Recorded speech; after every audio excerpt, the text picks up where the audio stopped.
Welcome back to another video Laravel blog development.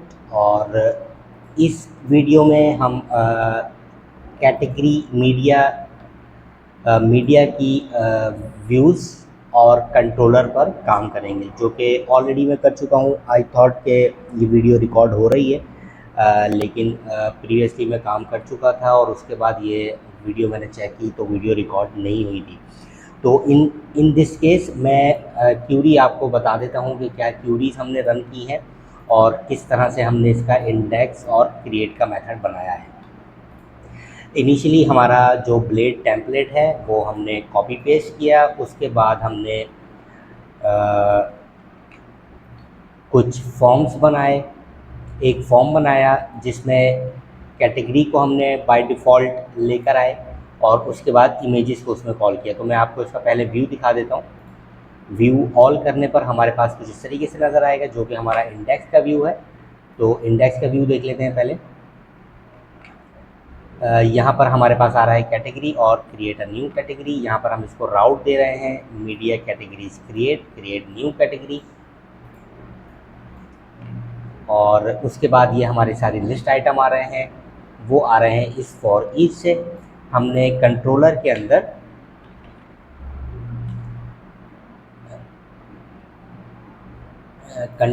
अंदर मैंने एक वेरिएबल होल्ड किया है जिसके थ्रू इसको फॉर ईच में हम शो करवा रहे हैं। कैटेगरीज एज कैटेगरी की आईडी, नाम, और हम उसको काउंट भी कर रहे हैं कि कितनी इस कैटेगरी में कितने मीडिया अवेलेबल है। तो कंट्रोलर में इसको देख लेते हैं क्विकली। यहाँ से हमने काउंट किया, select media model, media categories ID, DB raw count all as count. और उसके बाद हमने इसको ग्रुप बाय किया मीडिया कैटेगरीज आईडी से और प्लग किया इस काउंट को मीडिया कैटेगरीज आईडी से। तो ये हमारे पास टोटल नंबर ऑफ मीडिया लेकर आ रहा है। इसको हमने फिर अपने कॉम्पैक्ट में भी इंक्लूड कर लिया। उसके बाद हम चेक कर रहे हैं कि if request category is not equal null. अगर ये जैसा कि आप देख रहे हैं, इस पर क्लिक करने पर बॉटम ऑफ द स्क्रीन आपको नज़र आ रहा होगा category is equal to 4, category is equal to 3, category is equal to 1, view all. इसका मतलब है कि जो भी कैटेगरी आ रही हो, मीडिया कैटेगरी आईडी को वो सिलेक्ट कर लो और उसका डेटा निकाल के ले आओ कि इस कैटेगरी आईडी में कितनी मीडिया अवेलेबल है। तो मैं क्विकली आपको मीडिया कैटेगरीज का टेबल भी दिखा देता हूँ। मीडिया कैटेगरीज माइग्रेशन, इसमें हमारे पास कैटेगरी आईडी आ रही है जो कि फॉरेन आईडी है, कांस्टेंट है मीडिया कैटेगरी के टेबल से।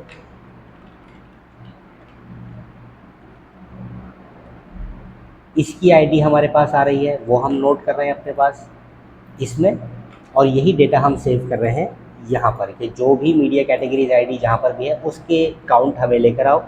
अगर कैटेगरी की रिक्वेस्ट नल नहीं है, अदरवाइज सारी मीडिया शो कराओ।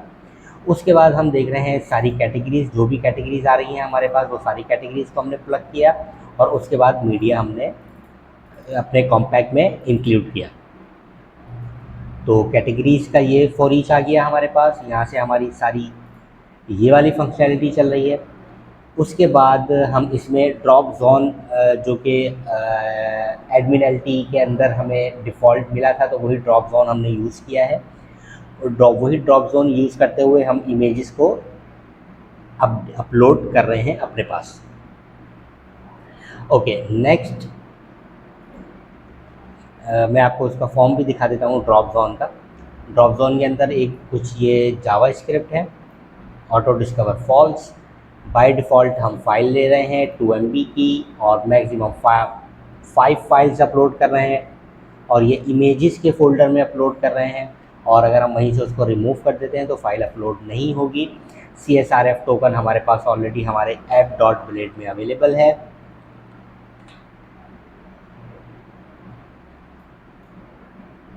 ये CSRF टोकन हमारे पास ऑलरेडी अवेलेबल है। और उसके बाद हम एरर दे रहे हैं, मैसेज दे रहे हैं कि अगर अपलोड हो जाता है सक्सेसफुली तो हमें ये मैसेज मिल जाए, अदरवाइज़ हमें एरर मिल जाए। और सबमिट के बटन पर ये प्रोसेस स्टार्ट हो माई ड्रॉप जोन का। ये वाला वेरिएबल जब चलेगा जब हमारा सबमिट का बटन क्लिक होगा। बाय डिफ़ॉल्ट हम इसको प्रिवेंट कर रहे हैं कि ये क्लिकेबल नहीं है। उसके बाद कंट्रोलर के अंदर हम चेक करते हैं क्रिएट मीडिया कैटेगरीज। अगर हमने क्रिएट करनी है तो हम डायरेक्टली मीडिया कैटेगरीज कॉल कर रहे हैं जहाँ पर भी इज एक्टिव 1 है, और उसके बाद हम कैटेगरी को अपडेट कर रहे हैं। ये सारा कोड गिटहब पर अवेलेबल है, तो जब भी इन केस आपको कोई क्यूरी हो आप कमेंट कर सकते हैं वीडियो के नीचे कमेंट बॉक्स में। मैं कोशिश करूंगा कि उनके रिप्लाई दूं। इन केस अगर आपको कोई हेल्प चाहिए तो गिटहब पर ये रिपोजिटरी अवेलेबल है, वहां से भी आप डायरेक्टली हेल्प ले सकते हैं। उसके बाद जब हम मीडिया को स्टोर कर रहे हैं तो हम कुछ इनिशियल वैलिडेशन कर रहे हैं कि मीडिया कैटेगरीज आईडी रिक्वायर्ड होगी, एग्जिस्ट होगी मीडिया कैटेगरीज आईडी में, और फिर हम ईच फाइल को, इस स्टैटिक का मतलब एरे है, हम ईच फाइल को चेक कर रहे हैं कि वो रिक्वायर्ड होगी, इमेज होगी, माइम टाइप होगा, JPEG, PNG, JPG, Jeff, maximum 2 MB की फाइल होगी।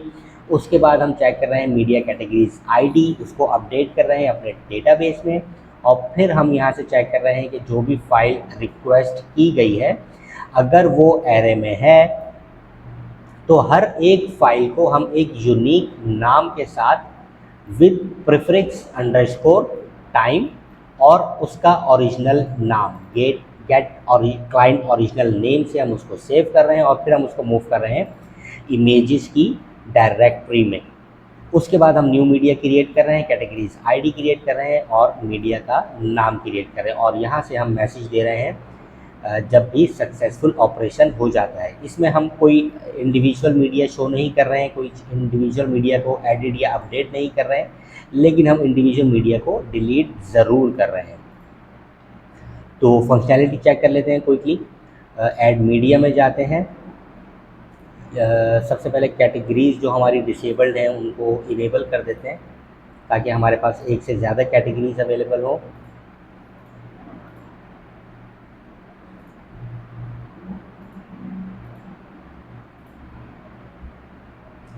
और अब हम मीडिया में जाते हैं, क्रिएट न्यू करते हैं, यहाँ से हम कैटेगरी सिलेक्ट करते हैं ओशियन टॉरस, और ये मेरे पास प्रीवियस कुछ ऐप में मैं काम कर रहा था तो उसके स्क्रीनशॉट्स अवेलेबल हैं, तो वो स्क्रीनशॉट्स हम यहाँ पर अपलोड कर देते हैं। Upload, yes, file uploaded successfully. View all में जाके देखते हैं तो ये टॉरस के अंदर, टॉरस की कैटेगरी के अंदर हमारे पास ये 4 मीडिया आ गए हैं। उसके बाद हम दोबारा से कुछ और मीडिया यूज़ करते हैं गर्लैडिन हैंसन में, और यहाँ पर हम ये वाली पिक्चर अपलोड कर देते हैं और दोबारा से ऐड मीडिया करते हैं और इसको नीचे स्लैटर में ऐड कर देते हैं। स्लैटर की जो कैटेगरी है हमारी उसमें ऐड कर देते हैं। और अब हम व्यू ऑल करके देखते हैं तो हमारे पास यहाँ पर ओशियन के अंदर 4 हैं, इस कैटेगरी में 1 मीडिया है और इस कैटेगरी में 1 मीडिया। अगर हम व्यू ऑल करते हैं तो हमें बाय डिफ़ॉल्ट सारे मीडिया दिखेंगे। अगर हम इस कैटेगरी को सिलेक्ट करते हैं तो सिर्फ इसका रिलेटेड ही हमें मीडिया दिखेगा, और अगर हम ये कैटेगरी सिलेक्ट करते हैं तो इससे रिलेटेड मीडिया दिखेगा। तो ये कैटेगरी वाइज जो कि आप देख रहे हैं कि कैटेगरी इज़ इक्वल टू 1, तो ये हमारा काम कर रहा है कंट्रोलर से, जो कि मैं आपको पहले बता चुका हूँ कि if request category is not equal null, तो कैटेगरी की आईडी जहाँ भी हो उस कैटेगरी का डेटा हमें शो होना चाहिए। यहीं से हम कैटेगरी को डिलीट भी कर सकते हैं। इसकी फंक्शनैलिटी ऑलरेडी मैं डिस्कस कर चुका हूँ आपके साथ डिस्ट्रॉय के फंक्शन में, और जब भी हम यहाँ से मीडिया को डिलीट करेंगे हमें मैसेज मिलेगा और मीडिया डिलीट हो जाएगा, और यहाँ पर हमारा काउंट भी ऑटोमेटिक अपडेट हो जाएगा। तो ये पूरा इंटरफेस हमारा एडमिन LTE से लिया गया है। एडमिन LTE में ऑलरेडी ये इनबॉक्स के नाम से अवेलेबल था। मैं आपको क्विकली दिखा भी देता हूँ कि इसको थोड़ा सा कस्टमाइज़ किया गया है हमारी रिक्वायरमेंट के मुताबिक। ये बेसिकली ये वाला है, मेल बॉक्स का हमने यूज़ किया है। तो इस तरीके से हम मीडिया क्रिएट कर रहे हैं, मीडिया डिलीट कर रहे हैं, मीडिया को असाइन कर रहे हैं डिफरेंट कैटेगरीज में, और ये हमारा पूरा मीडिया रेडी हो चुका है। नेक्स्ट वीडियो में हम फाइनली हमारा पोस्ट क्रिएट करेंगे और उसको व्यूएबल बनाएंगे नेक्स्ट आने वाली वीडियोस में। तो वीडियो को लाइक शेयर ज़रूर करें, चैनल को सब्सक्राइब करें। Thank you very much.